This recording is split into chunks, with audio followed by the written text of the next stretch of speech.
This is the start of a journey bringing you the history of the African people from the beginning of time to the modern era. A TV series based on a unique project put together by UNESCO known as the General History of Africa. Africa's history written and told by Africans. Africa has the longest history of anywhere on Earth because it is here that humankind originated. In the past, expert opinion was divided about this, but now the debate is closed.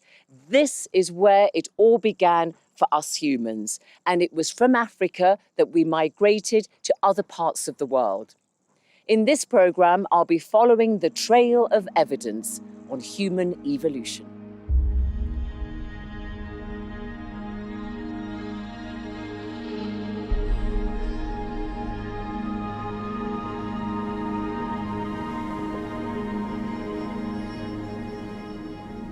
East Africa's Rift Valley is where we begin. We evolved here over millions of years. Here in Tanzania, the landscape looks much like it would have done at the time of early humans, the contours of the land sculpted by volcanic eruptions.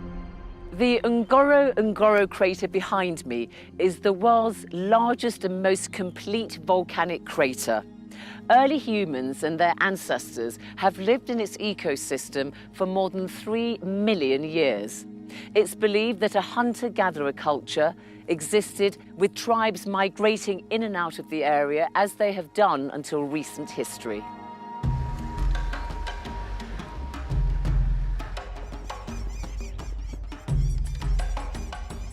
Across this dry riverbed, little more than 100 kilometers away from the Ngorongoro crater, there exists a group of people who live by hunting and gathering their food from the wild, much as our ancestors did. They are the Hadzabe tribe, and they live on the edge of Lake Eyasi. I need a local guide, David Maragu, to take me, because this tribe lives in isolation from modern society. And David has spent many years getting to know them. He's taking me into the bush to meet them. The Hadzabe are unique in that they are the only big game hunters left in the world who live purely from what they kill or find growing wild. They don't keep animals or grow food, and they move around to new hunting grounds every few weeks, building temporary shelter as they go. There are only about 1,000 of them in all, and they live in small autonomous communities. This is one of the more accessible groups. I'm keen to meet the Hadzabe because they hold valuable insights and provide many examples of how we humans have lived for most of our history. Mutana bawa. Mutana bawa. Mutana bawa. Oh. Mutana bawa. Mutana bawa. They welcome me warmly, and I'm immediately struck by the fact that the group meeting me are all male. The modern clothes, by the way, have been given by charities. They would normally be semi-naked, dressed in covers made from animal skins. And awesome just about sums up how I feel about meeting them.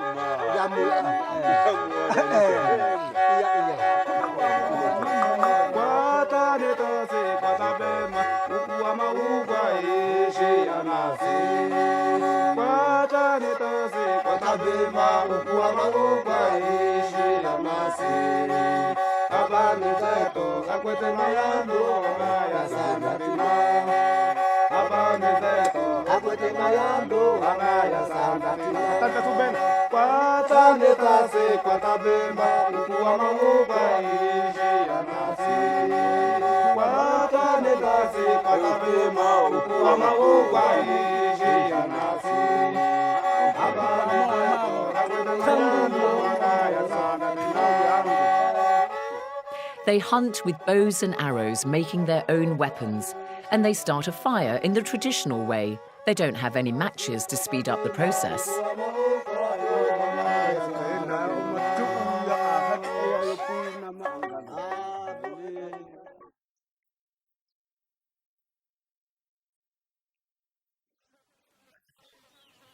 So, David, now I'm coming to say hello to the ladies. Yes. I'll let you go first.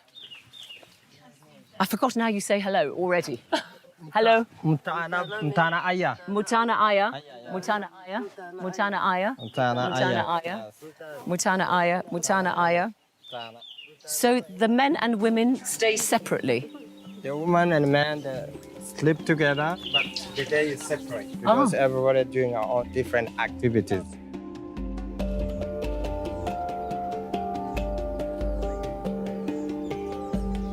This is nobako, which in the Hadzabe language means baobab, a fruit that's consumed widely across Africa. The women are so welcoming and don't seem to mind at all that I'm interrupting their craft making. I want to ask these ladies just how they spend their day. What is a typical day for them? Aya. Aya. Hamana. Anasema kwamba nini mnavyotunza watoto. Aya. By collecting the fruit and by feeding with the kids.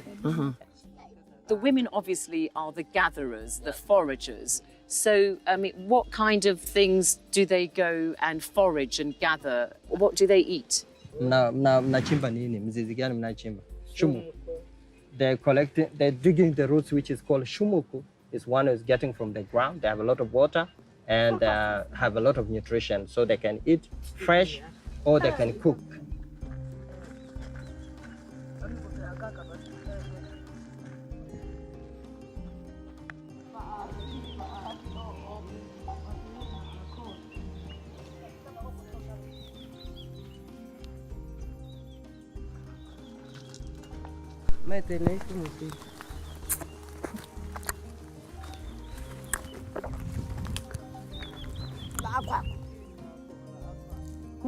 Since their lifestyle is so similar to that of our ancestors, the Hadzabe tribe have been closely studied by academics. Professor Audax Mabula at Tanzania's National Museum in Dar es Salaam tells us this is how humans have lived for 99% of our existence. Our earliest ancestors, including early anatomically modern humans or early Homo sapiens, hunted and foraged. They had the natural food, foraging for tubers, digging out tuber roots, foraging for different types of berries, killing animals, killing birds. And why these sometimes are known, particularly the Hadza, they are known as the egalitarian hunter-gatherers. They don't store food. Whatever they collect, they consume. And if they kill a big animal, they cannot keep it for more than 5 days. They consume immediately. But their food is very, very nutritional. And evidently, it's not fatty like the processed foods many of us consume. In fact, I don't see one overweight adult or child amongst the Hadzabe. As well as foraging, the women search for small mammals and insects.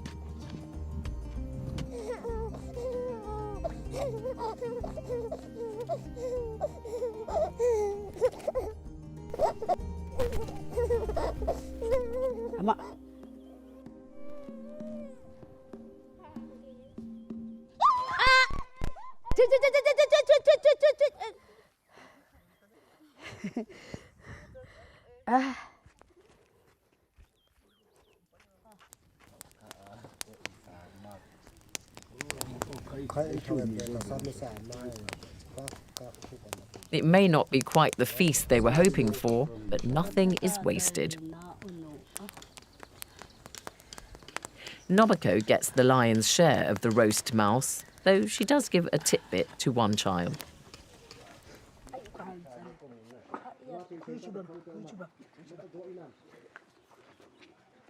However, Nobako does take the lead in sharing what the women find with the men. And whatever they forage from the bush supplements what the men are able to provide from hunting.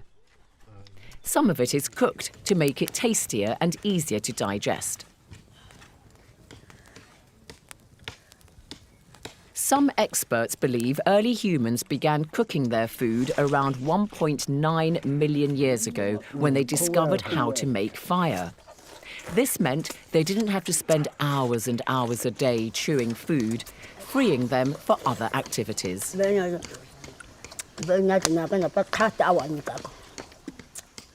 Hadzabe prefer to live like our ancestors. They've been offered housing and farmland by successive governments in Tanzania, but they choose to maintain their traditional lifestyle. I want to know a bit about these people. Have they've been to see modern life, cars, houses? They say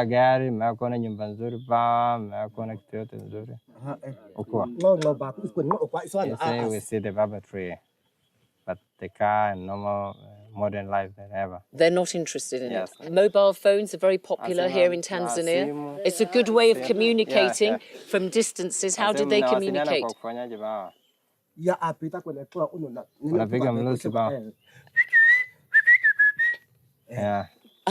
So they communicate from distances by whistling. Another aspect of Hadzabe culture is that they don't attach much significance to age. This chap here has got a bit of a sense of humour. What can he tell me about himself? Does he know his age? They don't know. They don't keep account of their age? They don't counting age. Do they have any idea of age? They don't know. Is this lady young or old? Old.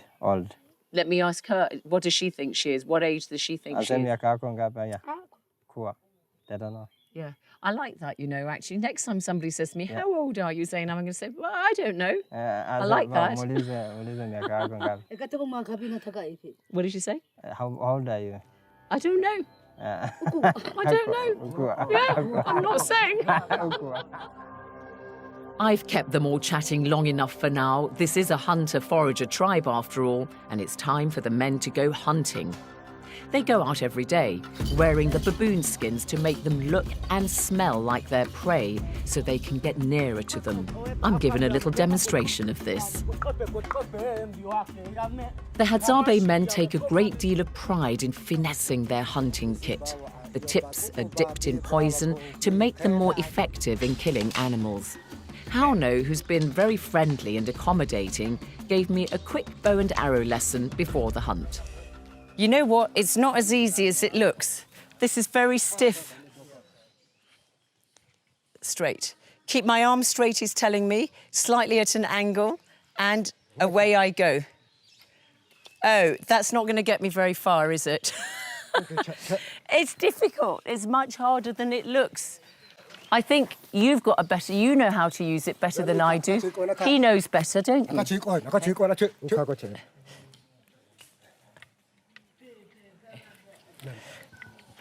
Ah, better. Woo! Thank you. High five. You don't know high five.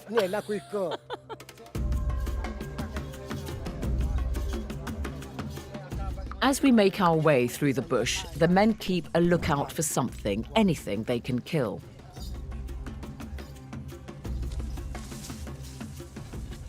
If it rains, they show me how they can go into the hollowed-out trunks of trees to take shelter. Wow, this tree can take a lot of them. Well, it's not raining, so I think it's time they came out again.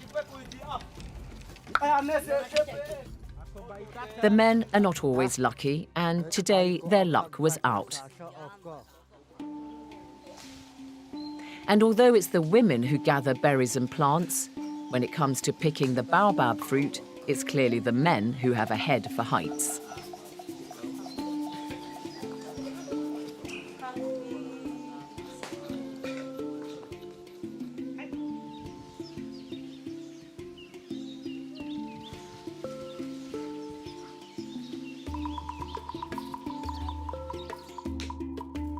Are today's Hadzabe the direct descendants of early hunter-gatherers? We can't be sure.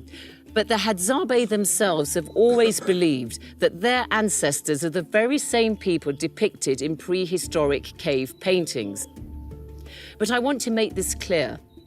The Hadzabe are not an early form of humans. They are a modern community, even if their culture shows a remarkable degree of continuity with early hunter-gatherers. Let's look at some of the evidence that we humans began in Africa. It was the Victorian scientist, British biologist Charles Darwin, who first made the observation that since the African gorilla and chimpanzee are most like us, therefore our common ancestor must have been African. Once Charles Darwin had made the connection, other scientists, archaeologists and paleontologists began to look for the evidence of evolution. The Leakey family from Kenya, Louis, Mary, their sons Richard and Jonathan, are all scientists and fossil hunters who've become synonymous with the field of research on evolution. They've dedicated their lives trying to work out the evolutionary chain from gorillas and chimpanzees to humans. Richard Leakey, now in his 70s, is one of the original contributors to UNESCO's General History of Africa, on which this series is based. It was the Darwin comment that alerted people to different things, and in particular, the notion that we evolved worried people, the church particularly. But secondly, the idea that if we had to have evolved, and we did so in Africa, this was an anathema to many people who couldn't believe that the purified, pure white, blue-eyed, flaxen-haired people of the North could possibly have originated from the Dark Continent, and they were utterly wrong. But all of the major events relating to the story of us go back to Africa. We are an African animal, an African species that colonized and recolonized and recolonized the world in different times and in different ways. But today, no human can say they don't have Africa as a mother country. I want to see the evidence for myself. And so I embark on a gorilla trail. Gorillas are only found now in a few places in Africa, mainly in the Great Lakes region between Rwanda, Uganda, and the Democratic Republic of the Congo. This is the Volcanoes National Park in the Virunga Mountains of Rwanda, where around 500 gorillas live in family groups, watched over by conservationists who protect them from poaching. I'm brought here today by my guide called Patience. Let's hope he lives up to his name. It's quite a hike getting to see the gorillas here in northern Rwanda. You've got to walk a considerable distance through lots of mud. But luckily I've got somebody who's leading the way and trying to show me the least difficult route. But hopefully, in a short space of time, I'll get to see some gorillas living in the wild. The one I really want to find is Kuhonda, who's the leader of the particular family group I'm looking for. Patience, not so fast. I need to catch up with you. I can try to make it easy for you. Okay, thank you. Yeah. After walking for nearly an hour, success. Look. I believe. Good practice. Oh, but I'm not moving.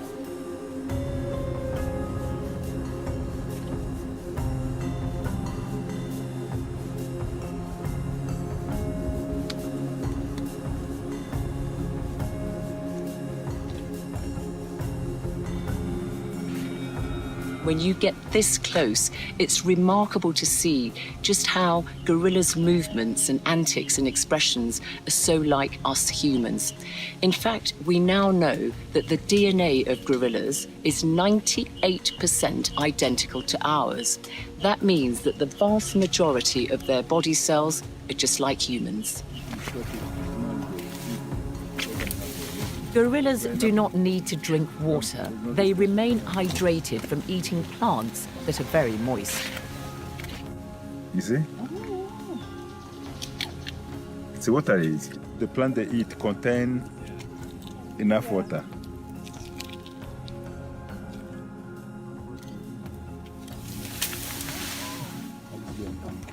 Gorillas are social animals. Like humans, they live in family groups. And there's always one dominant male, the silverback. In this group, it's Guhonda, who you can see lying there, and you can see the clear strip of silver fur. Now, the male gains that by the age of 12. It's a sign of maturity. And Guhonda has been the leader of his family for many, many years. But he's now 45 years of age, which means he's very, very old and is probably near the end of his life. So Guhonda has been grooming a successor, one of his sons. We may now be sure that humans originated in Africa, but what is the evidence that we evolved from apes?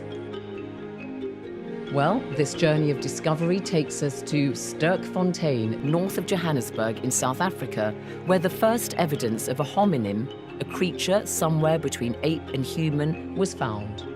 In the decades since Darwin wrote his book, The Descent of Man, scientists like Kenyan Job Kibi have been engaged in putting together a massive jigsaw puzzle of human evolution. My work at Sterkfontein is more of a detective story. You're piecing clues of information from bones. And the first major evidence that you have is the bones themselves, the fossils that have been excavated here at Sterkfontein. What they found is that there are many different species of ape men, creatures which are neither apes nor humans, but something in between. Creatures with names like Australopithecus africanus and Paranthropus robustus.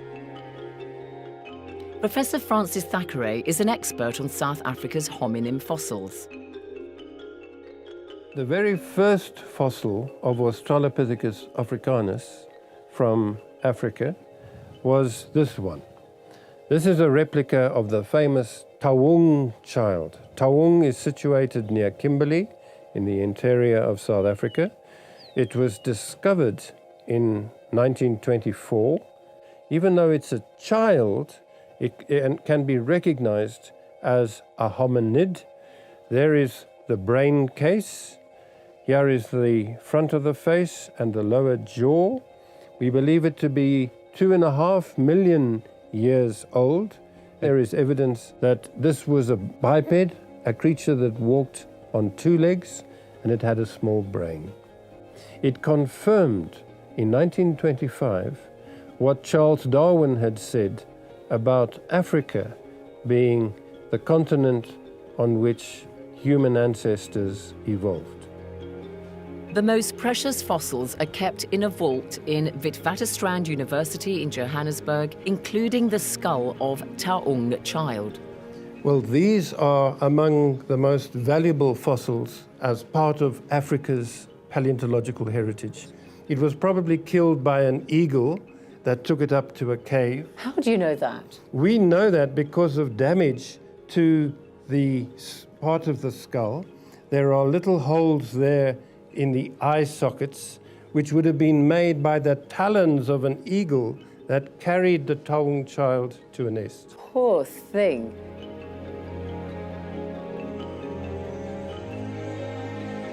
Life for our early ancestors was perilous. Staying up in the trees afforded them some protection from predators. But at some stage, hominins began to walk on 2 legs.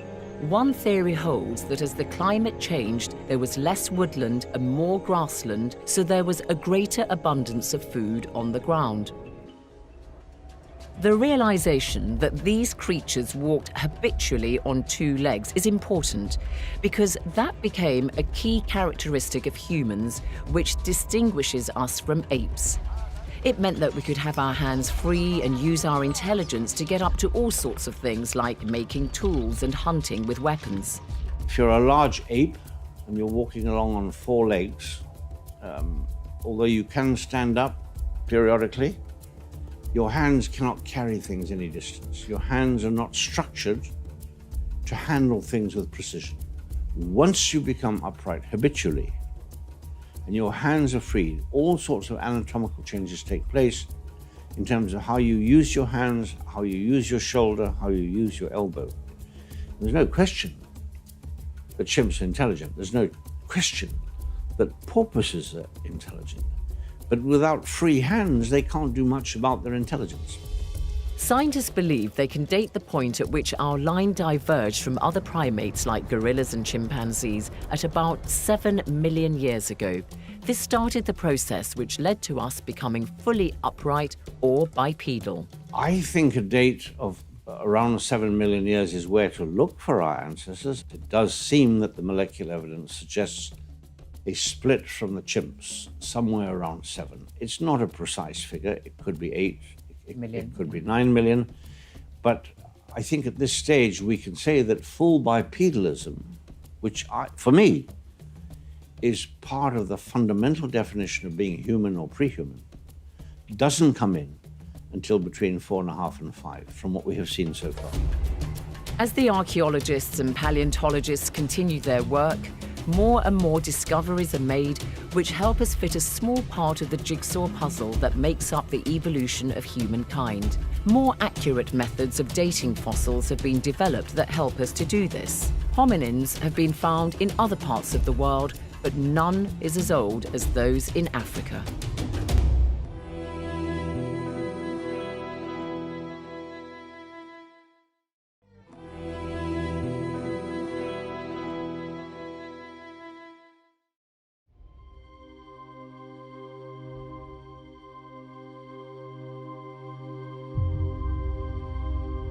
One important and famous discovery was the skeleton of Lucy in Ethiopia in 1974.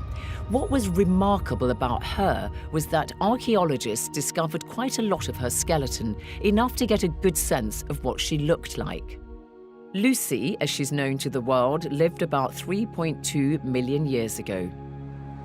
I've come to the National Museum of Ethiopia in the capital Addis Ababa, where her remains are kept.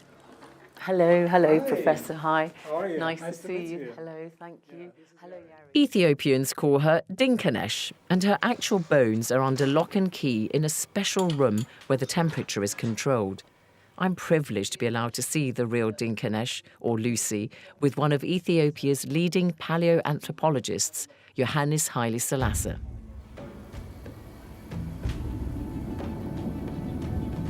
Now, she was a hominid, which means she was sort of part ape, part human-like. She had some ape-like features. For example, when we look at the reconstruction of her head, we see that her face points a little bit forward, unlike modern humans where we have very flat face. And that's a very primitive trait that she has acquired from an ape-like ancestor. So she was erect. She walked She on was two erect. legs. She was walking on 2 legs. She was a very tiny woman, about 3 feet tall, about a meter. About a meter. tall. About that. Yeah, but she was fully adult. Her brain size was not larger than an ape's. We were talking about 300, 400 cc of brain capacity, which is within the range of chimpanzees that you see today. So, when did brain size get bigger? We have some evidence in terms of when did we start enlarging our brain size, and it appears that it started growing, not as much as what we see in modern humans today, but compared to Lucy's species or whoever descended directly from her, there is a good correlation between the use of stone tools and the incorporation of meat as a major part of their diet. So I know that some of the oldest stone tools in the world have been found in Ethiopia dating about 2.5 million years ago. Would Lucy have used stone tools? All these early human ancestors could have used tools in some way because chimpanzees use tools. They don't make tools, so some of them do, like they make twigs, they sharpen them and use them to fish for termites. So these early human ancestors somehow must have used some kind of tool. Scientists are constantly trying to work out how the various types of hominin are related, in which part of Africa they originated, and how and when they migrated. What is clear is that other lines died out, and there was just one, the Homo genus, which led directly to us. Let's look at the line which led to us humans. The best evidence so far takes us back to the East African Rift Valley, where a number of hugely significant archaeological finds have been made.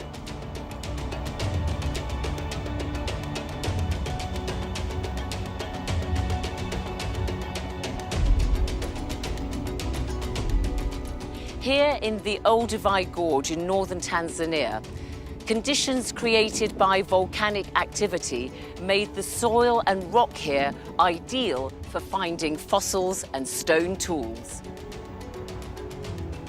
The Leakey family spent many years working in the Olduvai Gorge, and it was where Richard Leakey's brother Jonathan discovered the first evidence in Africa of the species which was our direct ancestor.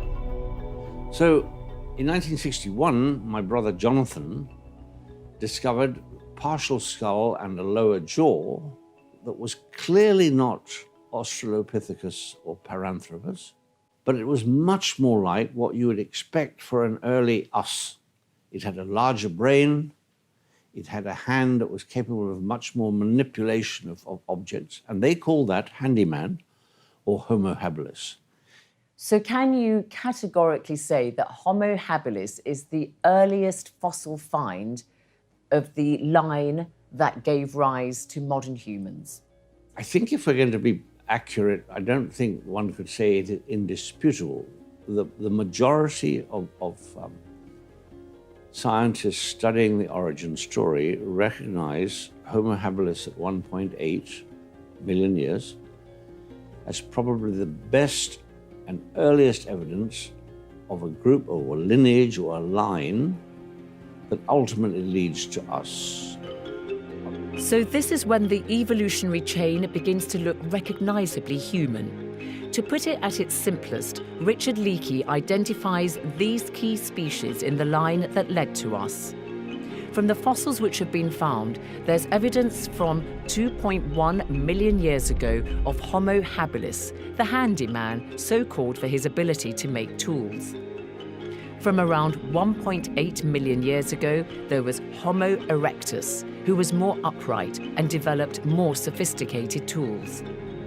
Modern Homo sapiens, meaning wise man, emerge about 200,000 years ago. Genetically modern humans, that is us, began to appear at around 100,000 years ago. So we've looked at the process of evolution, how we parted company from gorillas and chimpanzees and became modern Homo sapiens. But what about the why?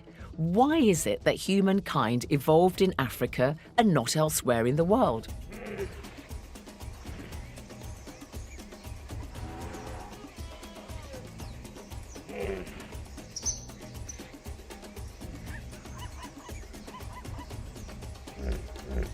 Well, it's the climate of Africa thousands of years ago which gives us the answer to that key question.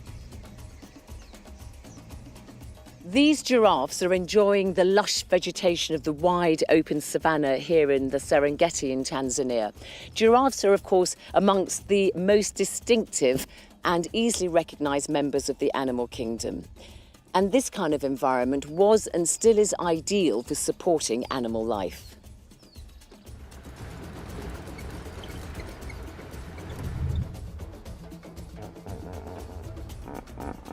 It was this climate and landscape, like the open grassland in the Serengeti, which gave rise to the perfect conditions for the evolution of the great apes, gorillas, chimpanzees, and the ape men who developed into humans.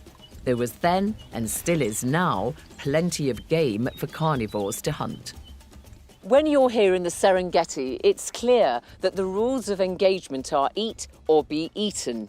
Just about every animal is either on the lookout for something to eat or is watching fearfully to avoid being eaten itself.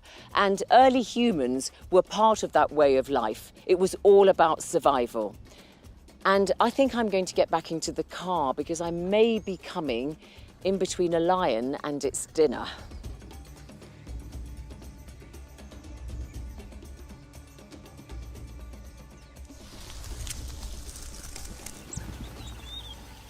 While parts of Africa, like the Serengeti, are obviously lush and rich in wildlife, others are arid. But that doesn't mean they were always like that.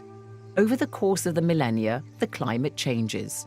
For instance, the Sahara Desert dried out through time.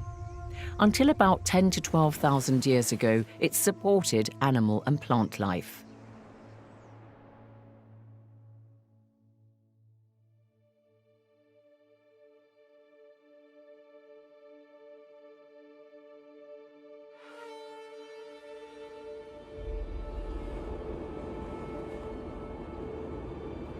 One of the most striking demonstrations of this is to be found in the Sahara in the north of Sudan. It's hard to imagine that the Sahara Desert in northern Sudan wasn't always like this. I'm at the site of the petrified forest just outside the town of Al-Kuru, where there's clear evidence that there was a lush tropical climate here. There were giant trees. You can see the fossilized tree trunks around me. There was water running through here, and at some stage many millions of years ago, these trees fell into the water. There was silica in the water, and this, combined with the high temperature, led to a chemical process whereby the tissues of the tree trunks were replaced by the silica, preserving them for posterity by fossilizing them.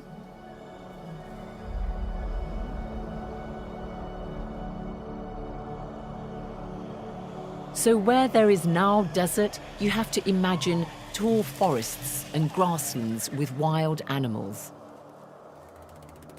The art of our ancestors also tells us a great deal about how the climate in some parts of Africa has changed. These paintings in North Africa, in Algeria, are in the middle of the Sahara Desert. There are thousands of them, like a rock art gallery. And what is so amazing is that outside the land is barren desert, but inside the caves we see a world teeming with animals just like those which populate the Serengeti today. Experts can't be sure when early humans started to acquire the imagination that led them to creating art. But cognitive complexity had reached the point where imagination was in place more than 3 million years ago. Though the art we see here probably dates back to around 10,000 BC. Algerian professor Slimane Hachi is an archaeologist specializing in rock art. I meet him in Algiers. Why do you think that early humans in the Stone Age period would want to depict these images? Est-ce que cet art est un art documentaire?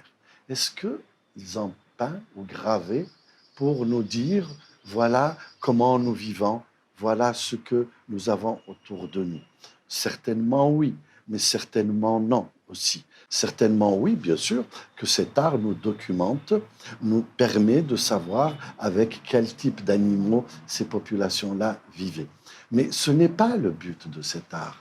Cet art, est une écriture de mythes, de mythogrammes. Ce sont des mythogrammes qui nous sont transcrits par ces préhistoriques. Évidemment, ils décrivent des scènes de vie quotidienne, n'est-ce pas? Mais il y a des images, il y a des représentations qu'on ne comprend pas à première vue, et qui veulent dire quelque chose. The study of the origins of humankind leads us to the very important consideration of what it is to be human. To me, what makes us human is we have extraordinary dexterity in our hands. We can use our hands in association with our brain and our eyesight to do all sorts of things. We have complex cognition and complex brains. I think we have a cognition system that enables us to put ourselves in time, both previous and forward-looking. I think once you can plan something, because you can discuss tomorrow as well as experience from yesterday, I think you have a great advantage. I think accessing rich diets was critical to becoming us. I think those are the issues that we're looking for, and one which at the moment seems to defy research of the kind we do is the origin of speech. And once you can convey complex messages as opposed to messages, you have an unfathomable advantage of everything else. The difference between us and the rest of the animal kingdom is that it is only humans who use words. We have the power of speech. The majority of experts in this field believe that it was Homo erectus who first used words, which means our earliest ancestors communicated through speech about 1.5 million years ago.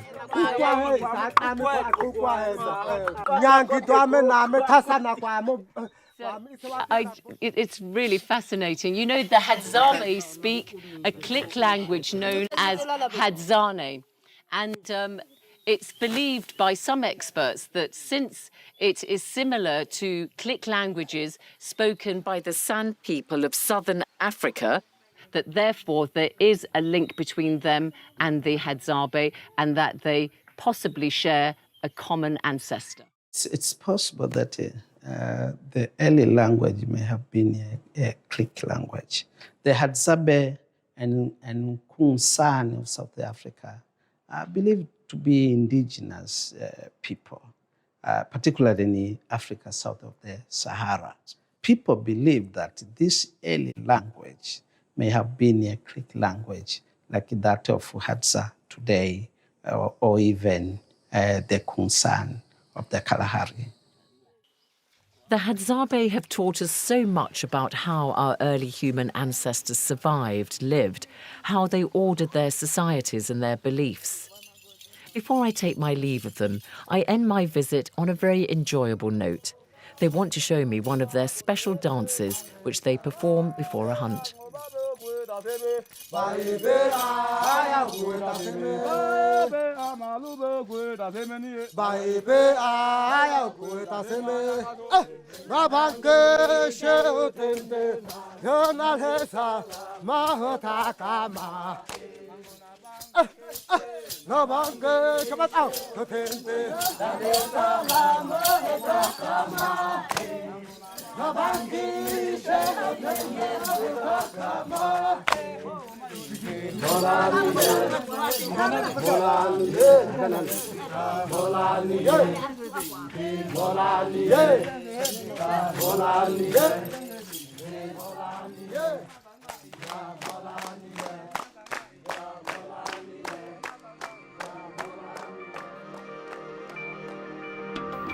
Learning about the process of evolution makes you really think about what it is to be human. Dancing, singing, talking, telling stories and jokes, creating art, making things with our hands, having some kind of belief system and spirituality. All these things are part of the makeup of humankind. And Africa is where it began. We all came out of Africa.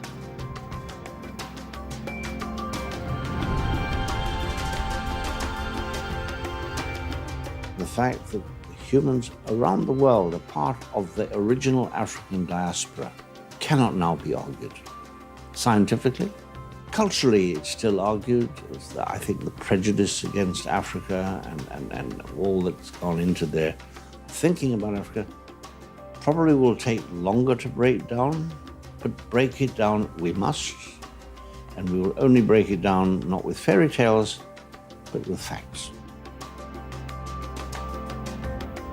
In the second programme of Africa's history, I'll be looking at how humans became pastoralists and farmers living in settled communities, and at how the Iron Age transformed lives and paved the way for the development of the urban civilizations of Africa.